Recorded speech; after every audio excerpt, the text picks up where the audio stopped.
The reason I look good today is because it's Rihanna's birthday, and it is non-bad bitch behavior to look shady on Rihanna's birthday. It is not accepted. You have to look good today, yeah?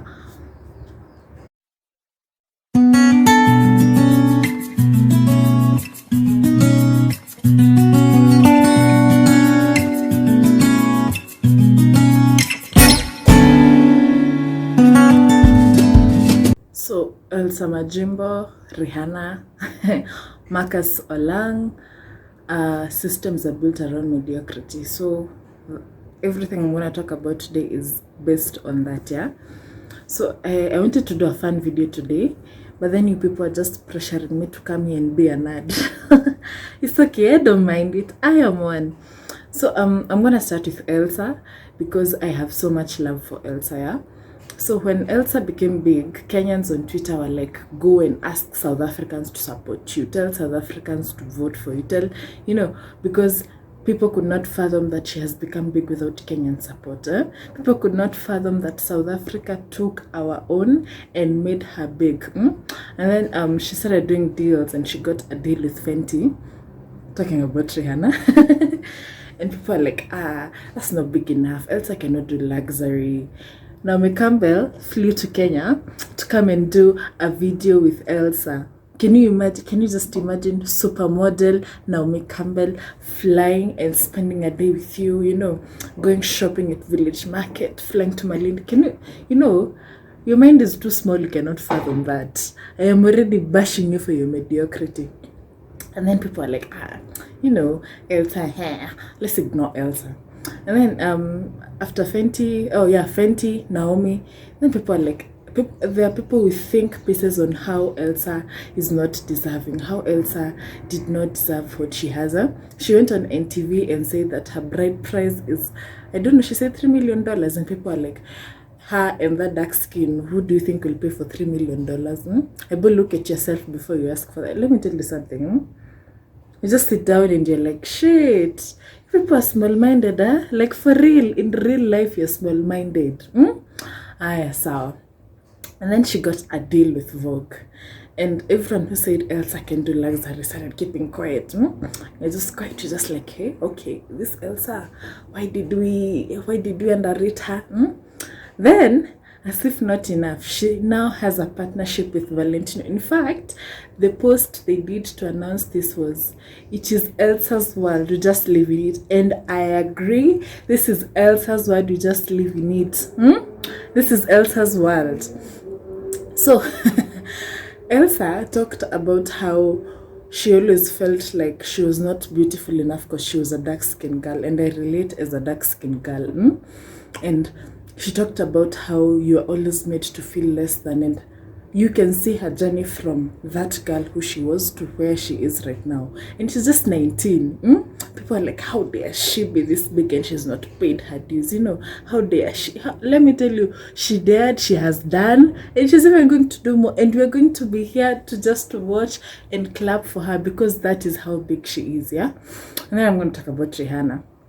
So when you think about it, everyone is like, Rihanna is a rebel. What has Rihanna done that is so wild? When you think about it, what about her is so wild? Why is she a rebel? Why is she termed a rebel? Because she does not conform to society. Because she says, first of all, I don't need a man. I'm sure you've seen that video. I wish I can find it. If I find it, I'll plug it here. Yes. And what are you looking for in the next man? Pardon? What are you looking for in a man now to wear this cologne? I'm not looking for a man. Let's start there. Rihanna said, first of all, I do not need a man. And Rihanna has gone and done whatever the hell she wanted with her life. People are like, give us music. She was, girl, I'm not doing music now. Nowadays, I do fashion. Nowadays, I'm making millions of dollars. Nowadays, I'm living life on my own terms. That is why Rihanna is termed a rebel. And that's why I love that girl. I love Rihanna. Like my heart, Elsa and Rihanna have a big portion of it, yeah? And I'm gonna talk about Marcus Olang. He did this beautiful thread on Twitter that I'm gonna plug here, yeah? Yeah, just here. Go and read it, and he talks about how we have been conditioned to accept mediocrity, how we at least through life, how you're like, at least I have a job, at least you have a salary, at least you have a spouse, a husband or a wife. And he says the systems have been made in such a way that they beat the creativity in you, and it's like, but like you still believe that you deserve more, right? You still believe that your spouse should not treat you a certain way, you still believe that your boss should not talk to you like that, they're not doing you a favor by putting you on the payroll because you sit there, spend your day there and work. They're not doing you a favor. They should not be talking to you some type of way, like we have been constantly assaulted and our uniqueness and creativity has been squelched. But do you really mean it's been squelched enough that it's died? Like, do you really want to just accept mediocrity, accept to live it's okay life, accept to live the small-minded life? Is that really it for you? Is that the battle you choose? Is that the hill you're trying to die on? Is that why you're on social media being so freaking bitter that a young girl like Elsa is doing what you only could hope? That Elsa is the product of a life of being like, Elsa is I'm trying to find the right words to put this, that she is what you would be if you were not beaten down, if you did not accept that that is asking for too much, And then systems are built around mediocrity, yeah? And I remember a discussion on Twitter recently about paying interns, and people are like, why? Interns can sell mandazis. One of the tech bros in Kenya, is he a tech bro? I'm not sure, but one of those tech CEOs in Kenya was like, when I was an intern I used to sell mandazi.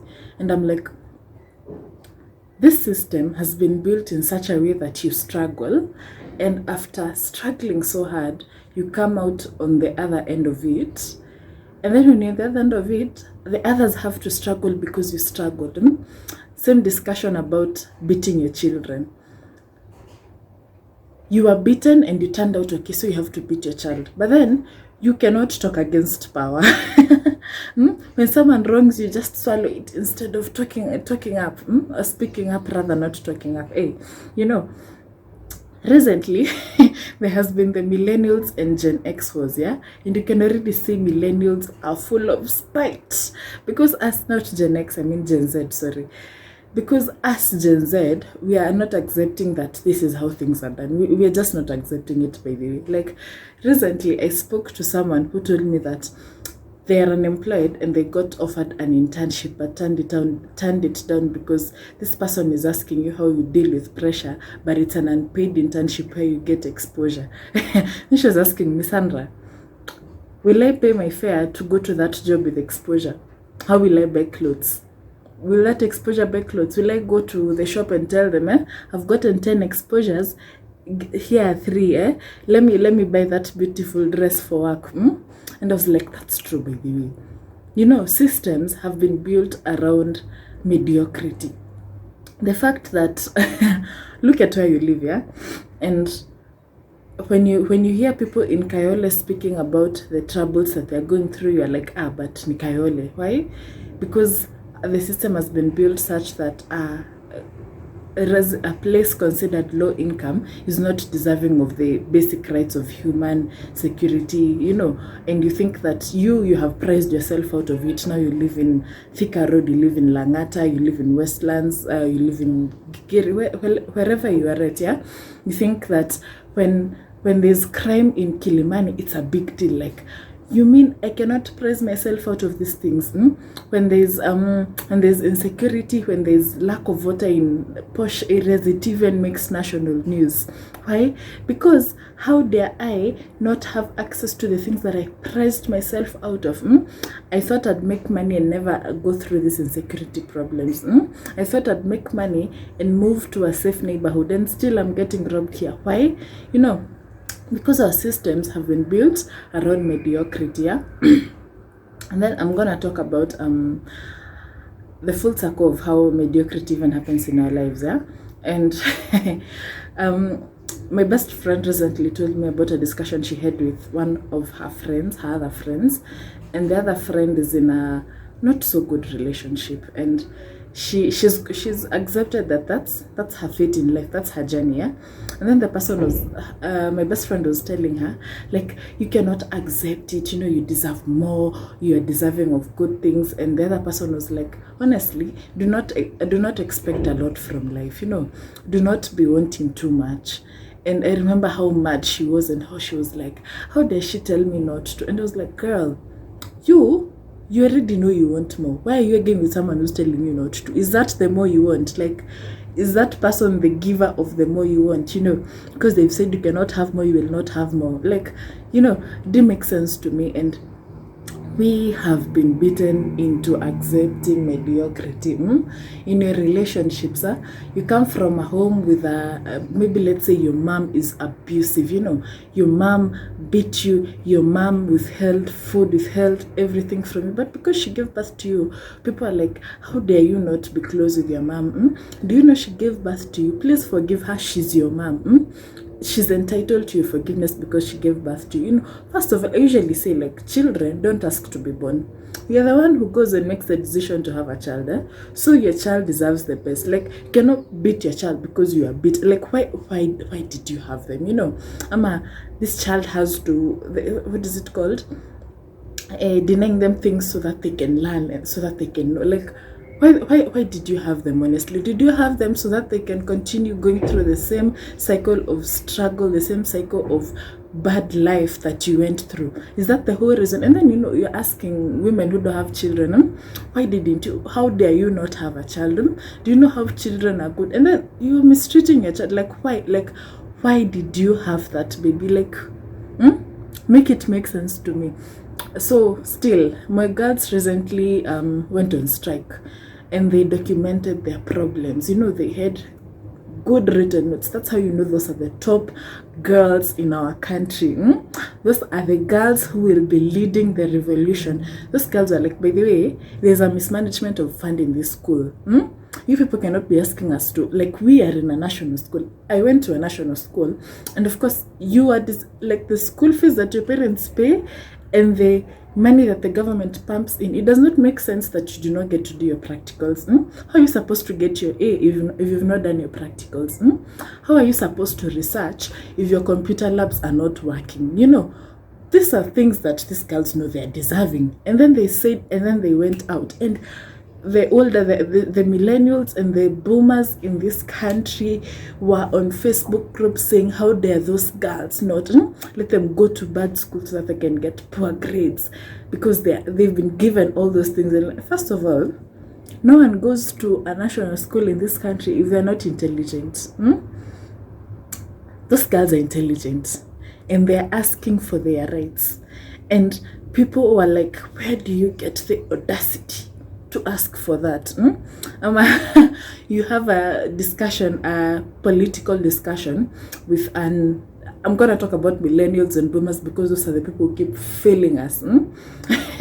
And like, I find it so absurd that in Kenya we are voting for BBI, that our leaders are all over the country talking about handshake BBI, that those are national news. Like, I don't remember the last time I watched local news, because you're like, what in the mediocrity is this?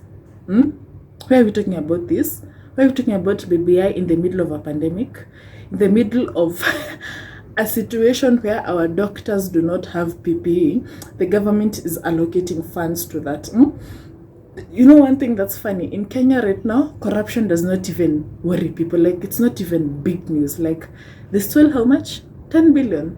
Okay.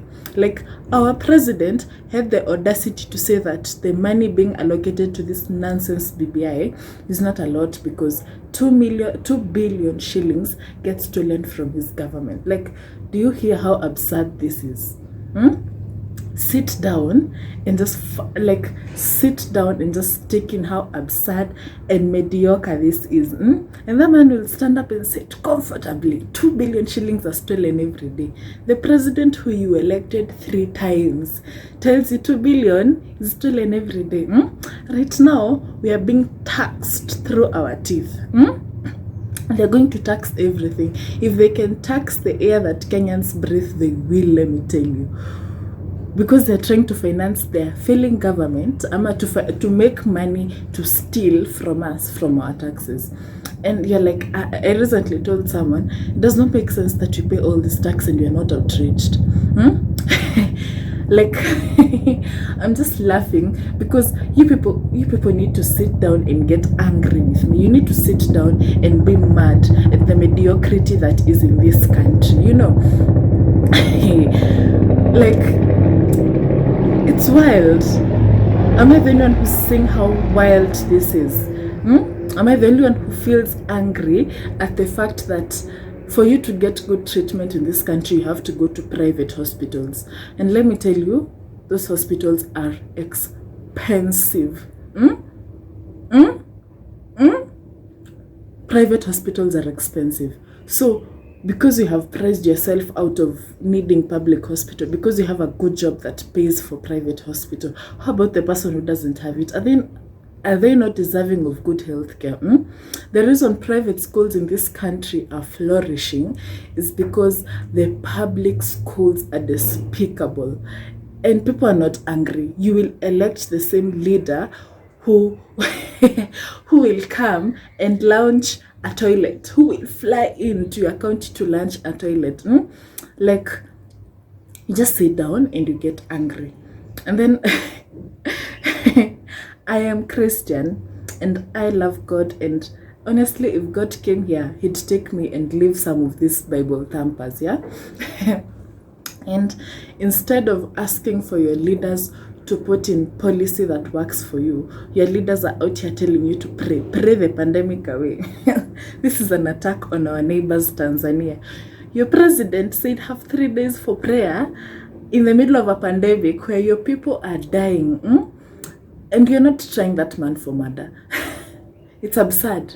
It's freaking absurd. We have been conditioned to accept all this mediocrity in our lives, and it's not serving us. It's just making us, like, you know, just making us question people who think we deserve more. Like, recently, I was having a discussion with one of my acquaintances, and they were telling me that, do you really think, Sandra, you'll make a change? I'm like, why the hell not? Like, do you really think, Sandra, your one vote is the reason why the 2 people who are frontrunners in this country who just... that's another thing that baffles me again. How is it that someone who was sued for crimes against humanity, and we know they happened, someone who burned people in church, and someone who is responsible for so much violence and bloodshed are the 2 frontrunners in the next election? Please make it make sense. Please explain it to me.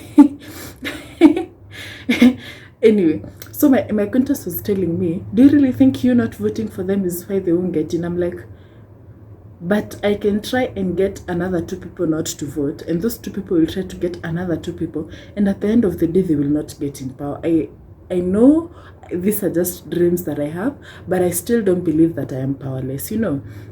And that acceptance of how powerless you are, that acceptance of the fact that, let me just make money and me and my family will live in Westlands or Kileleshwa or live in Gigiri and price ourselves out of all these problems, and we will no longer have challenges because we'll be able to go to private hospital or fly out of the country. The acceptance that your government will not do anything for you, you just do it yourself, is something that baffles me. So I had a discussion recently with a boomer, and they almost told me, Sandra, please be respectful. You're being disrespectful. How dare you question me? How dare your 20-year-old self question my decisions when I am 50? And they're like, we are going to vote for now. You know, I don't want to be sued.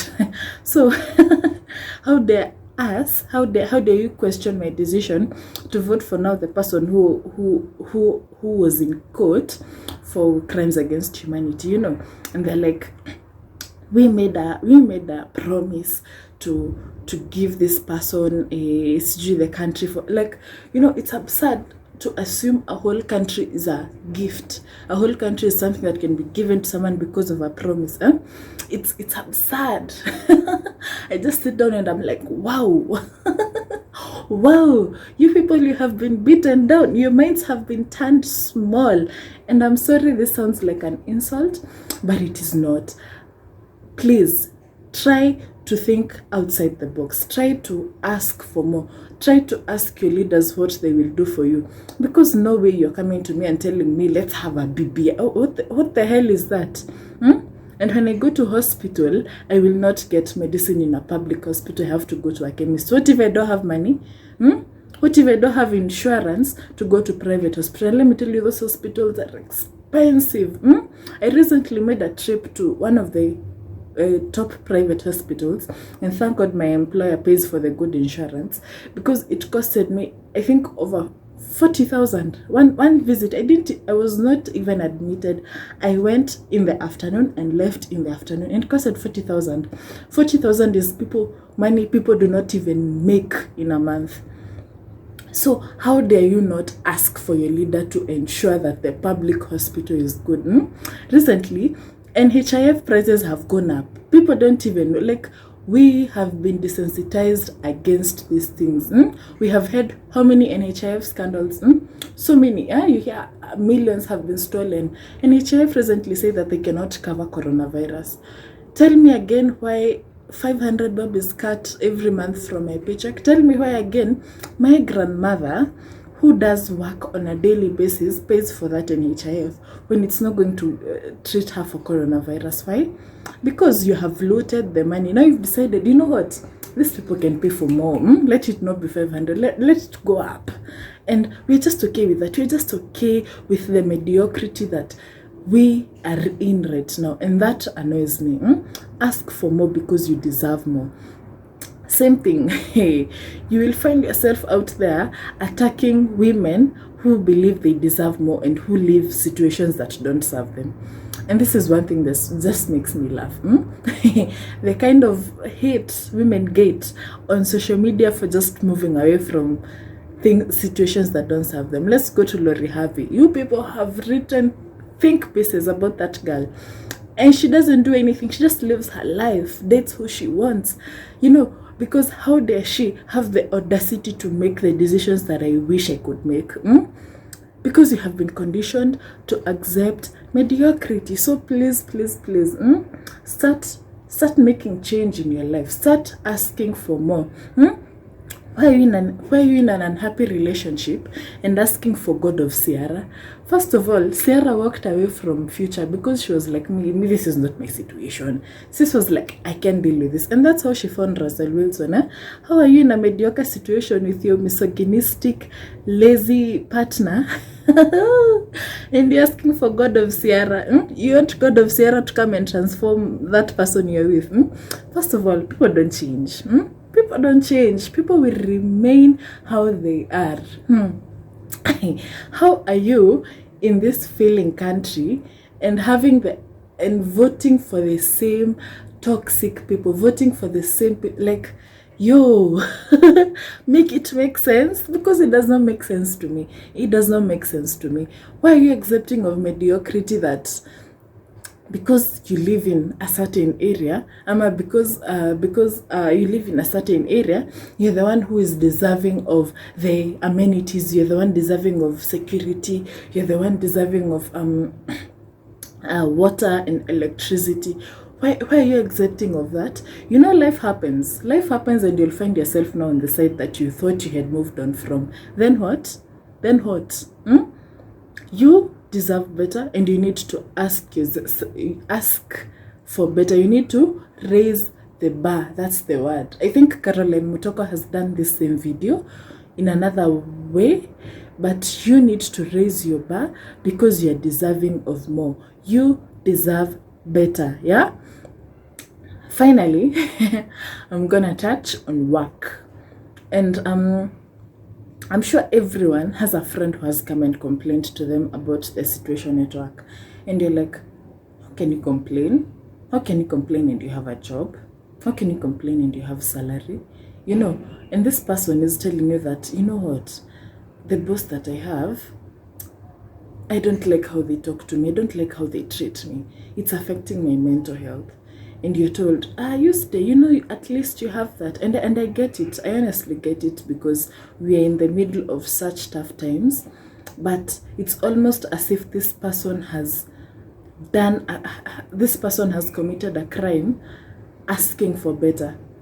It's almost a crime that this person is asking to be treated with humanity, and it just baffles my mind that that is how society is, and that is how we have been conditioned. Because once again, I told you, systems are based rather on mediocrity. So I think you just need to sit down and just do an analysis. Like, I sat down today and realized that I used to be someone who wanted so much out of my life, and slowly that has started to change. Slowly I had started to accept that a girl like me can only get so far. I'm also going to talk about Lupita Nyong'o. Today I'm just ranting, and I didn't really plan this video out, so it's going to touch on a lot of things, yeah? I'm going to talk about Lupita Nyong'o when she was in Kenya, and she did, I think it was Sugar. And people are like, hey, that girl, that black girl, dark-skinned girl. And Lupita was like, you know what? I'm deserving of better. Lupita went to Hollywood. Let me tell you, right now, Lupita is not only a big deal, but she's in Beyonce's song. Lupita was in Wakanda Forever, the name Black Panther. Lupita has won an Oscar. Why? Because this was like, you know what? I'm deserving of better. This is definitely not it, So let me tell you something. I don't know. You deserve better, honestly. Ask for better, raise the bar, because you're deserving of it. And your life can only get as good as you can fathom. That sounds hella mean, but your life can only get as good as you can fathom.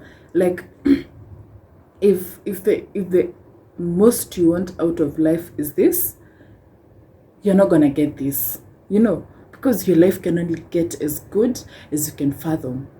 So please, just honestly, there's no lesson in this video. I'm just trying to show you people how we have accepted mediocrity and how disgusting it is. Because we are deserving of better. We are deserving of better, yeah? That's it. That's the video. So please like, subscribe, watch my other videos, because I produce very good content.